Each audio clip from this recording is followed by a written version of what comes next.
রব্বুল আলামিনের যত সৃষ্টি রয়েছে এর মাঝে সবচেয়ে উত্তম, সবচেয়ে চেহারার অধিকারী, সবচেয়ে সুঠাম দেহের অধিকারী, সবচেয়ে সুন্দর চুলের অধিকারী, সবচেয়ে সুন্দর চোখের অধিকারী, সবচেয়ে সুন্দর কথা বলার ধরন, সবচেয়ে সুন্দর শরীরের অধিকারী হলেন আমার আপনার মুহাম্মদ রাসূলুল্লাহ সাল্লাল্লাহু আলাইহি ওয়াসাল্লাম।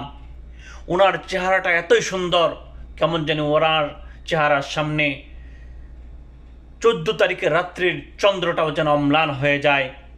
ওনার চেহারায় এত নূরান্বিত, উনি যখন হাঁটতেন তখন গাছপালা ওনাকে সালাম দিত, যখন জঙ্গলের আশপাশ দিয়ে যেতেন তখন প্রাণীগুলো ওনাকে সালাম দিত।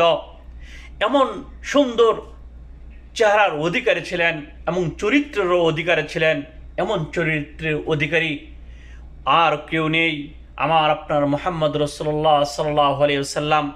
সবাই দুরূদ শরীফ পড়ি সাল্লাল্লাহু আলাইহি ওয়াসাল্লাম।